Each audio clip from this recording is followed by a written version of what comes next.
No Filter with Zack Peter. That's me, your naturally platinum blonde pop culture connoisseur.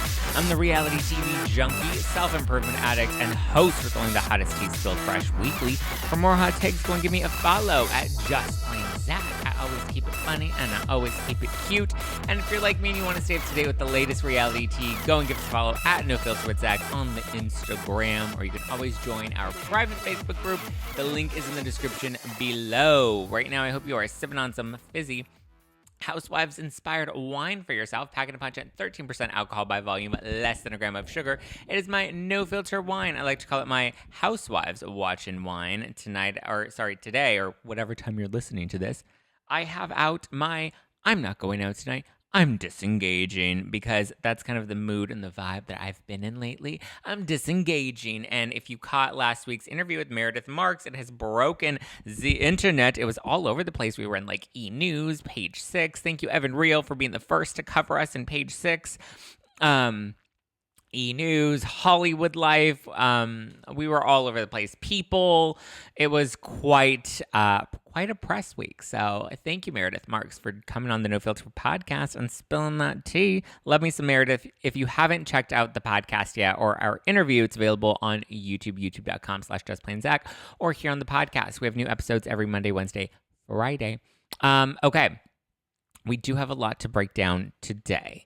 Now, so we've been reading Holly Madison's book, Down the Rabbit Hole, and I've also been watching the Secrets of Playboy documentary, because everyone's like, you need to watch it. And I was like, I didn't even know there was a documentary. Now it's like a hot poppin' documentary that everybody's talking about, which made me kind of curious. I started watching it. I think I'm, the first 4 episodes in. It's a lot to digest. A lot of people are like, it's so dark, you can't watch more than 1 episode a night. It's a lot of information, and I have a lot of different thoughts and opinions on it.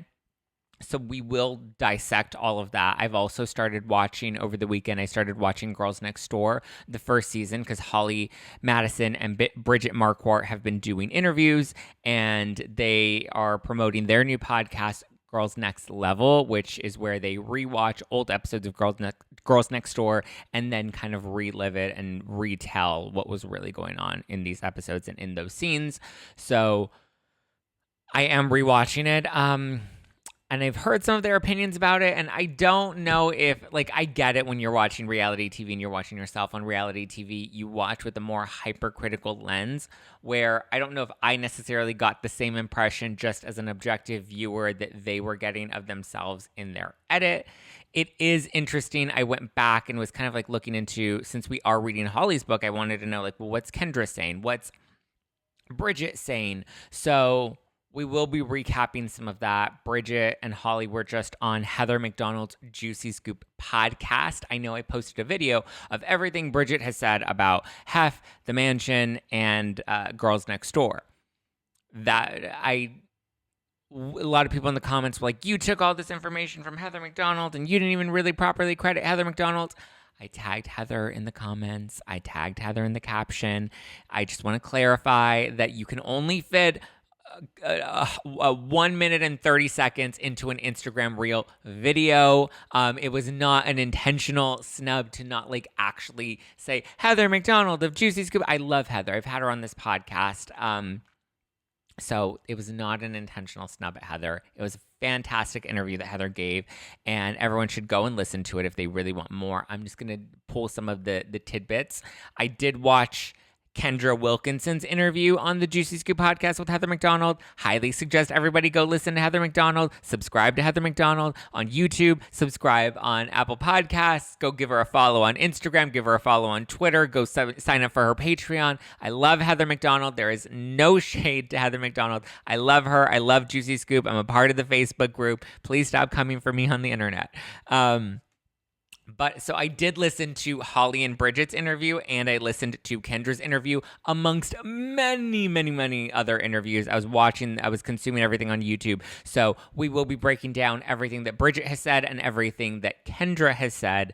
We'll continue to break down what Holly said in book club. And then I do want to talk about Tom Girardi and Sutton Strack, because there are some deets on them. Sutton is being blasted by the Real Housewives of Beverly Hills cast for the letter that she says that she received from an attorney. The other women are clarifying what that letter actually was and how they feel about how she brought it up on camera. And then Tom Girardi's former mistress is owning up to their affair, their years-long affair, and she is speaking out against Tom, what their relationship was, and some of the sins that Tom Girardi has committed. So, without further ado, let's dive into everything Bridget Marquardt has said about Playboy, Hef, the mansion, all of it. Okay, so let's dive into it, shall we? So Bridget Marquardt was on Heather McDonald's podcast, Juicy Scoop, alongside Holly, promoting their new podcast, and she says that when it comes to like dating and sleeping with Hef, she says that she was pressured to sleep with Hef by the other girls, and that she used to come around the mansion and kind of just hang out. She really wanted to be a centerfold, and eventually she got invited to go out with Hef and some of his girlfriends. He always had about like 7 girlfriends around him. She was invited to go out with them one night. Holly Madison has kind of spoken about this before, that usually when you're invited out, you get invited back to the mansion and you're all invited up to Hef's room. And usually that's where Hef does like a pass around where he sleeps with all of the women in the room, and goes from one to the next and one to the next and one to the next. So Heather ended up going over to Hef's bedroom with the other girls, and I guess they were all taking their turns, and she was kind of like, like awkwardly laughing about the awkward situation. And she told herself going into it, she's like, I'm not going to do anything that I don't really want to do, or I don't want to feel pressured into doing anything that I'm supposed to do or not supposed to do, or don't feel like I should. And one of the other girls actually pressured her into going and sleeping with Hef. She's like, what, you're not going to sleep with him? And she's like, well, I wasn't planning on it. And she's like, well, if you don't plan on it, then you can plan on never coming back to the mansion and you will never be invited back. And so she was like, oh shit, well, I really want to be a centerfold. I really want to be in the magazine. I really want to pose. So she said that she ended up just kind of ponying up and decided to sleep with him that night. And after that, she says that like her morals were kind of compromised. And at that point, she was like, you know what? If I already went there and I already did that on the first night, whether I wanted to or didn't want to or felt pressured to or not, I did it. And at this point, I'm going to make it worth it. So if I had to sleep with him, I'm going to make sure I milk it for everything that I can. And that was the motivation behind her decision to ultimately become one of Hef's girlfriends and move into the mansion with Holly and some of the other girls. She said after that, when it came to the nights that they would end up doing the boom boom in the bedroom, that she always liked to be the one to go first. She was always like, I want to get it over with. I want to be done with it. She said it also felt cleaner than having to go after a line of coochies. She wanted to make sure she was the first coochie. That way, you know, it was a fresh knob. Sorry, that sounded a little vulgar. But eventually, she said that sex with Hef kind of just stopped altogether once Girls Next Door began. Once that kind of took up a lot of his schedule and took up a lot of their time and energy, that just wasn't really much of a thing for her and Kendra, and that they would often try to get out of sleeping with him. She does also bring up Quaaludes. She says that she was first offered Quaaludes, which we know are what Hef described as thigh openers.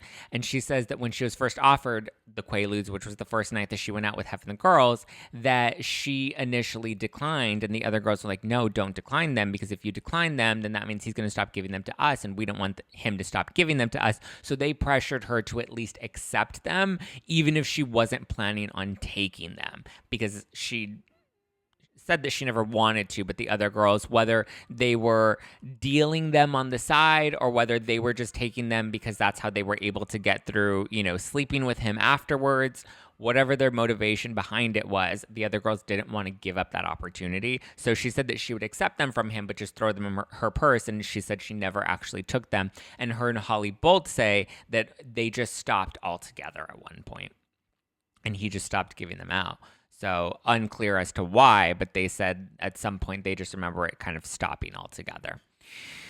When it comes to the documentary, she talks about that as well. She says that she only did, I think, like an hour. I don't remember if she said a day or an hour of interviews with the producers for the documentary, and she says that while she did have some bad experiences, she claims that 98% of the time her experiences were always positive, and she doesn't necessarily share the same experiences that Holly had.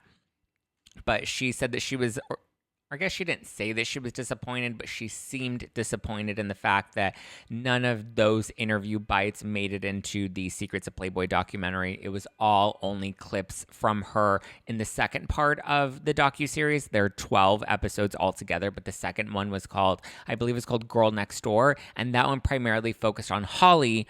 And briefly on the show, no real mention of Kendra. The primary focus was on Hef's main girlfriend, the most notable one, which was Holly. So Holly and Bridget both agreed that they really only included interview bites and clips that supported Holly's account of what happened at the mansion, but didn't include any of Bridget's positive stories, that she seemed disappointed because it wasn't, I guess, the most accurate portrayal of what her experience was at the mansion. She does talk a bit. She has talking a bit about Kendra lately. We know that Holly and Kendra have been feuding for years. She mentions that she is still super close with Holly. As we know, they're doing a new podcast together. She says that she's not as close with Kendra, but she'll check in with her or touch base with her every once in a while. I didn't get that same impression from Kendra when she was on Juicy Scoop with Heather McDonald, but we'll get into the Kendra stuff shortly. When it comes to leaving the mansion, she says that once Girls Next Door came about and they started to gain a little more celebrity and more success, she obviously got her Beaches spinoff, which was called Bridget's Sexiest Beaches, which focused on her, I guess, exploring different exotic beaches. She said at that point she had to leave to go film that, and at that point she was kind of 1 foot in and 1 foot out, and then ultimately she dipped out altogether at the end of season 5. And then we know Girls Next Door season 6 was focused on Holly and then the 2 new girls that were brought into the mansion, replacing Kendra and Bridget. But I don't think that season really did that well. And that was the season that Holly ended up leaving. So that's when Girls Next Door was really just dunzos. She does say that it was after she left the mansion that she met her boyfriend, Nick, and she has been with him ever since. They've been together for 14 years, and she seems really happy with him. They seem like a great match, a great couple. They're still together, and good for her. You do you, girl. You live your best life. Oh, okay, let's see how Kendra feels about things, because Kendra's done several interviews. Kendra's talked about it a lot more than Bridget has, and we know Kendra and Holly have been very vocal about their thoughts and feelings about the mansion and about Hef and about each other. So when it comes to Hef, Kendra says that he was a really great man, but she never really saw him as her boyfriend. And in an interview talking to Dr. Drew, she said that they were really just friends, she and Hef, but they were more of like friends with benefits because she did have to sleep with him. And when it comes to sleeping with him, she said in her book, her second book, which was Being Kendra, she said that she had to get very litty city and she had to be very high in order to sleep with him.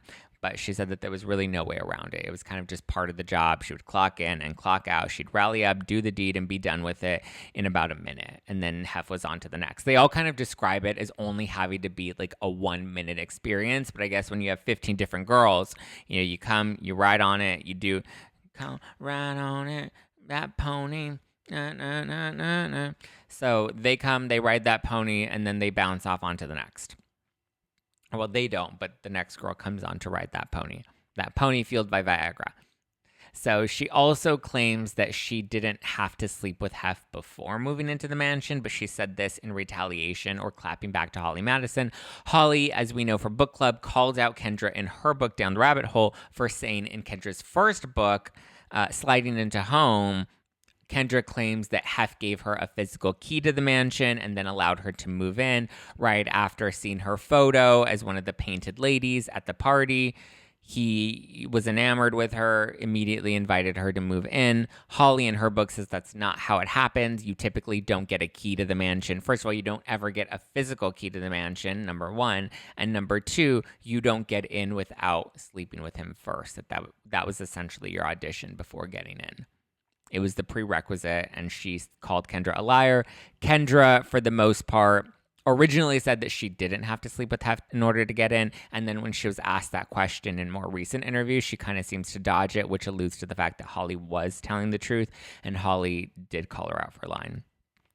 When it comes to living at the mansion, Kendra says that she didn't live in fear like Holly either. She said that she lived in the moment and she had a great time. She told OK Magazine that they lived a great life and she never felt like a piece of meat. And even after moving out and getting married to Hank, she would still visit the mansion and took her kids to the mansion when they were little. So she seems to still have a decent relationship, or at least did prior to Hef passing away. And I think there are more recent photos of Kendra and Hef, at least in comparison to Bridget or Holly. The parties, she said, which I found very interesting, she said that the parties were always very classy, that they started off as like these really big extravagant parties, but as cell phones and camera phones started to become more prominent and as Hef started to film them and do sizzle reels to send out to the press, that the parties kind of just stopped feeling exclusive and nobody wanted to come to Playboy to do anything damaging that would end up in the press or that would end up on somebody's camera phone. So bigger A-list celebrities stopped coming, and when they stopped coming, the parties kind of started to dwindle. And then eventually they would rent out the mansion and allow other people to host their own parties at the mansion. And Kendra said she never went to those, and those are probably the crazy parties that people hear rumors about. Because she says, and Heather McDonald agreed, because she said this to Heather McDonald on Juicy Scoop, she says that both of them actually say that they don't remember any crazy stuff going on there, that it was always just a good time. The food was amazing. Kendra said, if anything, she was the wild one dancing on the tables trying to spice things up.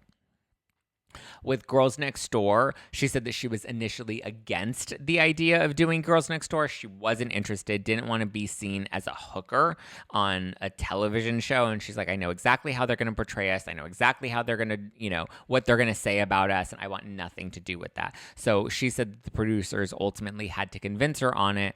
But she also claims that she made zero money from the show. Holly said that they didn't make any money for the first season because they have claimed that them being in the magazine and getting their $25,000 compensation for being in the magazine that first season was their total compensation overall. So Kendra ended up telling Heather that she had to really hustle on the side, travel, do appearances. That way she made some money so that when she was ready to leave the mansion, she at least had a little nugget to fall back on. Then she was ultimately offered her spinoff Kendra on E, which eventually went to WE TV and became Kendra on Top. And then she said once they went to E and the focus became more about the drama, which was probably around the time Hank had his cheating scandal and they were going through their marital issues. She says that it was around that time that she was less interested in doing reality TV because at that point the culture wanted more drama and she liked the light, fluffy, fun Kendra show rather than Kendra on Top, because Kendra on Top was just a lot more drama fueled. When it comes to Holly, now we know she doesn't get along with Holly, who was one of the other girlfriends with Hef at her time at the mansion, and her co-star on Girls Next Door. In talking to People magazine, Kendra said that Holly is full of lies and she's just hungry for more press. She also said that Holly isn't real and is really just embarrassed of the path that she chose. And she's repeatedly said that Holly is just trying to play a victim out of embarrassment. She also recently told Us Weekly that it's been 10 years since she's really talked to Holly or Bridget, and she says that she doesn't even know them anymore, which contrasts what Bridget has said recently about her kind of staying in touch with Kendra every once in a while. But it definitely seems like Kendra just has moved on and wants nothing to do with any of the mansion or anything.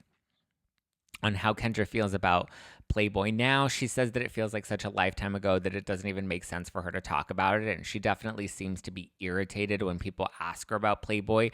In a lot of her recent interviews, she has a new real estate show, I believe on Discovery Plus. Don't quote me on that, but she does have a new real estate show where she is selling houses. I haven't seen the show. I've only seen a couple of clips here or there, but in doing press for that show, she was asked a lot about Playboy and a lot about Girls Next Door. She, it seems like, didn't want to be asked about Holly Madison. In watching Kendra's interview with Heather, there was a comment that Heather made about how, I know you don't want to talk about this and you don't even have to respond to this, but Heather talked about a photographer that I guess worked with Kendra and also around Holly, and he didn't have nice things to say about Holly. So Heather brought that up on the show, and Kendra didn't really address it. She's just like, look, I only pay attention to what's going on around me and my focus and blah, blah, blah. But she also did say that she's not interested in any sort of Playboy or Girls Next Door reunion. I believe Hef's most recent wife said that she would like to, or one of his recent girlfriends said that she wanted to have a reunion with all the girlfriends and do something fun in that sense. And Kendra was like, yeah, no, thank you. She said that she'd rather go grocery shopping, but ultimately she has no shame about the life that she once lived. She very much owns it and seems to be, content with her choices.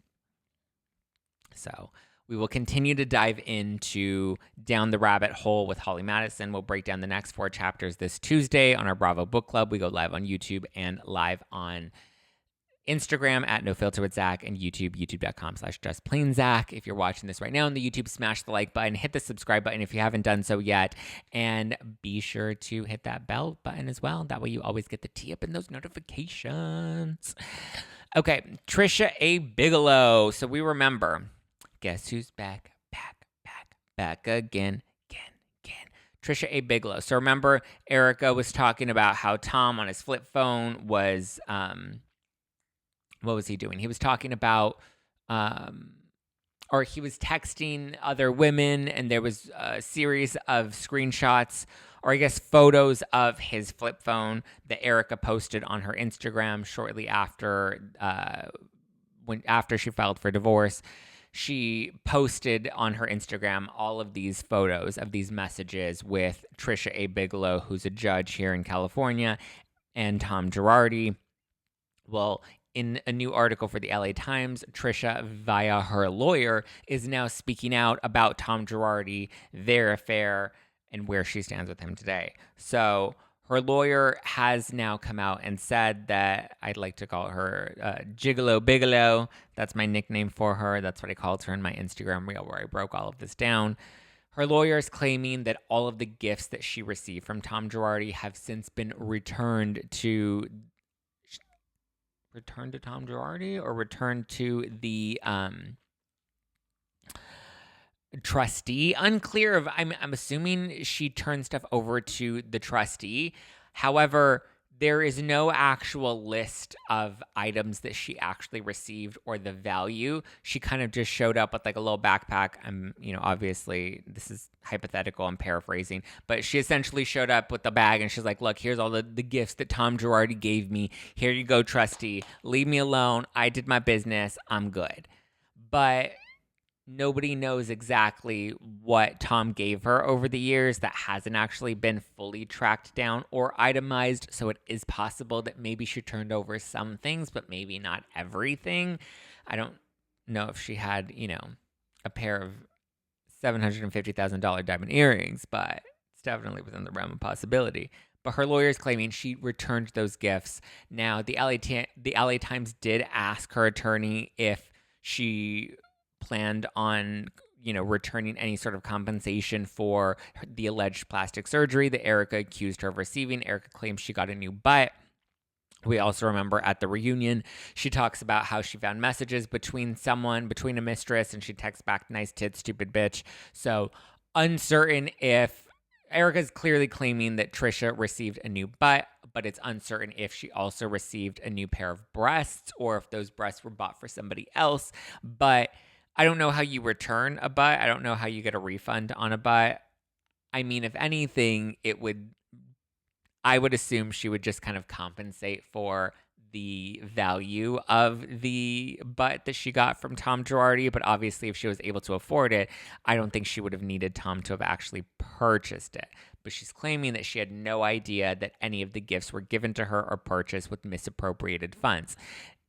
This is where it gets a little dicey, right? Because was all of Tom's money misappropriated funds? Not necessarily, because we do know that in these cases, he was entitled to a 40% commission and he was entitled to attorney's fees. We just now know that he was abusing those fees and not giving his clients all of their money. So technically, I'm not defending Tom Girardi. I'm just kind of laying out the case for you, but I know some of you guys hate when I give you facts, but technically there was a percentage that was entitled to him and his law firm. He just happened to be abusing that, and according to his former clients, not giving them all they felt they were entitled to. We also know that he didn't seem to be paying some of his lenders. He didn't seem to be paying some of his co-counsel.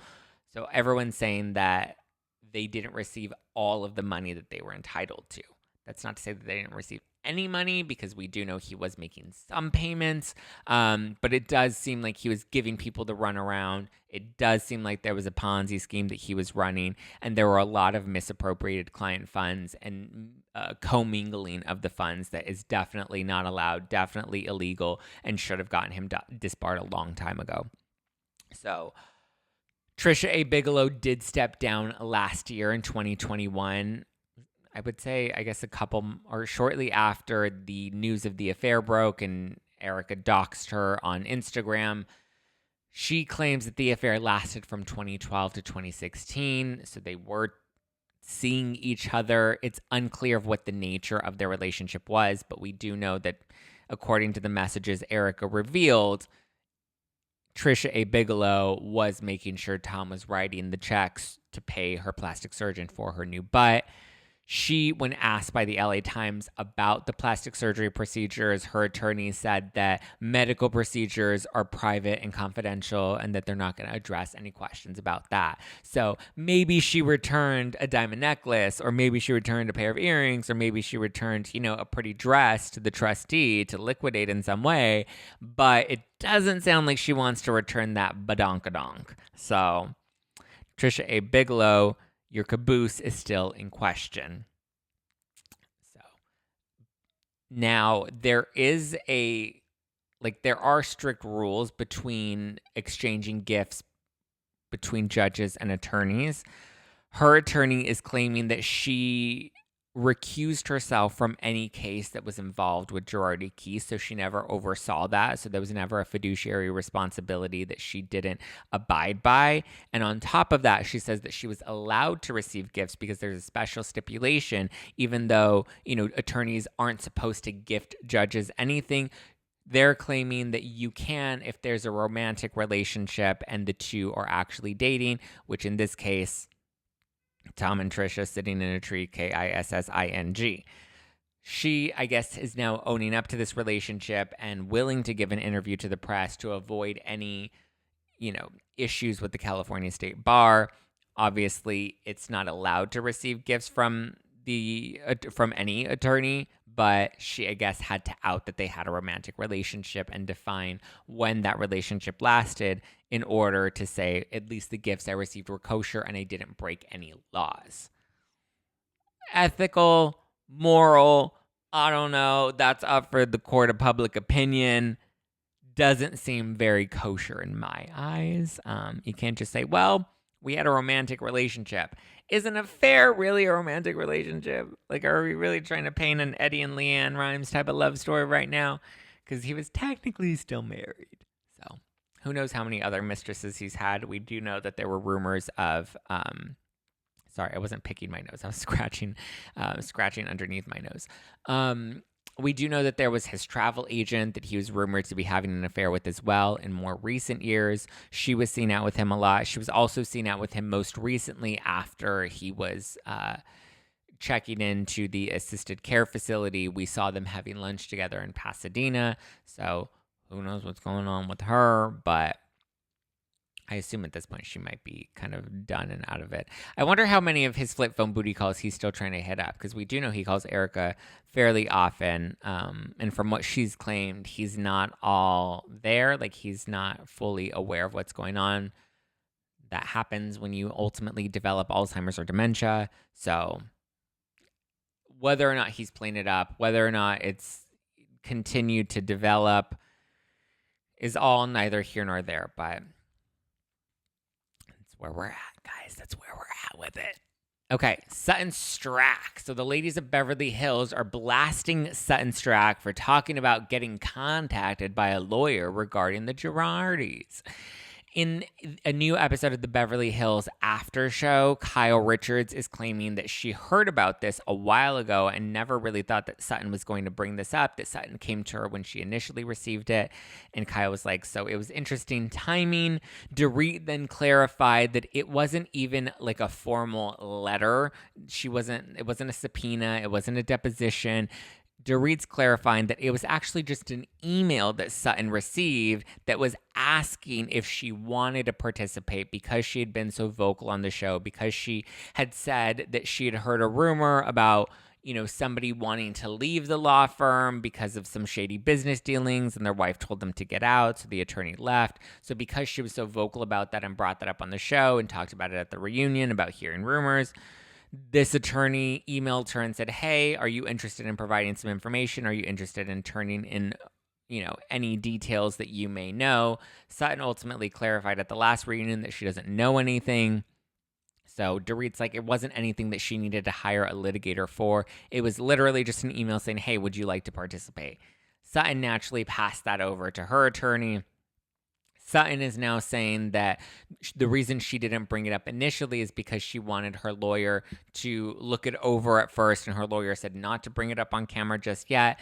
Not until eventually Erica claimed that Sutton was a liability to Garcelle as a friend. Once that comment came up, Sutton was kind of like, well, I'm not a liability. And she said at that point her lawyer had given her the green light, obviously because she wasn't being deposed. It wasn't like anything, she wasn't legally tied to anything. And if she already had a lawyer, then she wouldn't have needed to hire an independent litigator to answer any questions, especially if, according to Dorit, it was all voluntary and they were just asking if she wanted to come forward on her own. They weren't necessarily requiring or requesting anything.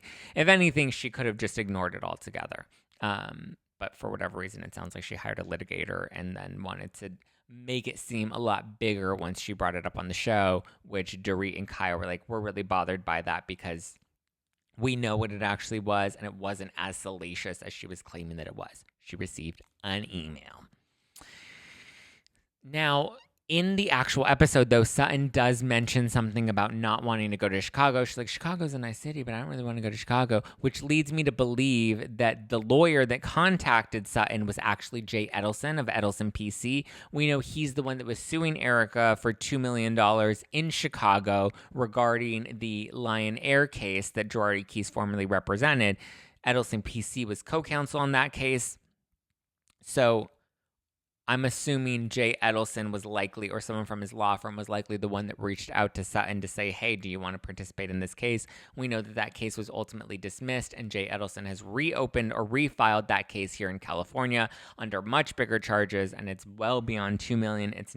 He's seeking $25 million, which, after reading the documents myself and after also discussing it with Emily D. Baker, he's likely not going to be getting that $25 million and is probably not even interested in that $25 million. And if you actually go through the lawsuit itself, you're like, really? You're really going to try to turn $2 million into $25 million? Like, that's a really big stretch. But I think he's casting the net so big, that way he'll likely fall within that $2 million mark to make sure the clients get their money back. He's claimed to have already given the clients that $2 million out of his own pocket or out of his firm's pocket. He's given them that money already. So now any money that he is seeking is to just reimburse his own firm for that. He may get some of it. He may get all of it. He may get none of it. He may be out of pocket altogether. Yeah. So curious what you guys think and how you guys are feeling about Sutton, the letter from the attorney or the email from the attorney, thoughts on Kendra and Bridget, thoughts on Tricia A. Bigalow. I like to call her Gigolo Bigalow. Let me know what your thoughts are. I also have a question for you guys. So I've been talking to a couple of different agencies in general, just about or I guess different podcast producers and stuff, about trying to figure out where No Filter goes, what we're going to do with it. Obviously, it's continued to grow. We've launched product. We have a merch line. We have all this stuff. But one of the things that they suggested to me was that I drop that one of the people that I've spoken to has suggested to me is that I drop the hashtag from No Filter. I know I always address it as hashtag No Filter with Zack Peter. I kind of just wanted to do that to differentiate from anybody else that wanted to associate themselves with the name No Filter, number one. And number two, I, at the time, started it as like a play on social media, right? I was very involved in the new media, social media world. So I was like, oh, hashtag no filter just kind of seems kind of fun.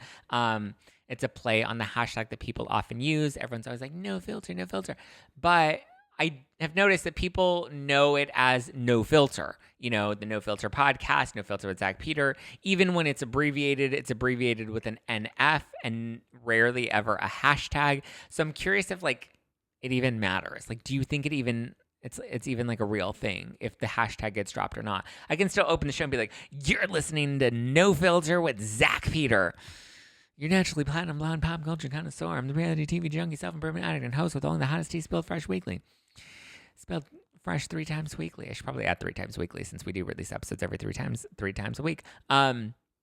Curious if you guys give a shit. Like, do you care about the hashtag? Do you not care about the hashtag? Do you like that it's called hashtag no filter? Do you like that it's just, would you like it cleaner if it were just No Filter with Zack Peter? I don't know if No Filter makes as much sense because at least hashtag, I don't know. I'm curious. There is another chick that came into the podcast game. She didn't seem to have lasted very long, though. She also named her podcast hashtag no filter, but she actually wrote out the word hashtag no filter. I don't want to say that my podcast is more popular, but, and I know there's also a No Filter with Naomi. I believe Naomi Campbell has like a YouTube series. I don't know if it's still going on, but I remember for a hot minute, she was like doing interviews on a YouTube channel and she called it No Filter with Naomi. Other than that, I don't believe there's any other No Filter. And I believe No Filter with Naomi and hashtag No Filter, the word hashtag No Filter, I believe those have both fallen off because I'm the only one that's last in this game. So there really is only one true No Filter, and that's with Zack Peter. So that's a very long, rambly rant to say, drop the hashtag or don't drop the hashtag. Leave me a comment below or DM me. You can keep up with me at Just Plain Zack. That's my personal handle. You can get behind the scenes of my life, behind the scenes of the show, behind the scenes of my interviews. Or you can follow the podcast at No Filter with Zack. And that's where you're really just going to get all the tea, the scoop on reality TV and all of our favorite stars at No Filter with Zack. Be sure to stock up on No Filter Wine at nofilterwine.com for fun designs inspired by some of the most iconic housewives moments. Inspired by Salt Lake City, Beverly Hills, Atlanta, and New Jersey. Obviously, Atlanta's airing right now. Beverly Hills is airing right now. Salt Lake City's going to be coming back soon. New Jersey will be coming back soon, so you're going to want to stock up right now. We have a nice fizzy rosé and a nice fizzy white wine, 30% alcohol by volume, but less than a gram of sugar. Must be 21 or older to order, and you can order at nofilterwine.com. I love you guys. Stay tuned. I do have a very good, juicy interview with Jenny McCarthy-Wahlberg from The Masked Singer. Can't wait to share. As you guys know, I worked with Jenny for many, many years. I've known her since I was like 16 years old, and I'm so excited to actually sit down with her for a truly unfiltered power hour. So stay tuned for that. All right, guys, I love you. I appreciate you. Have a wonderful Monday. See you for book club on Tuesday, and I will talk to you later. Bye.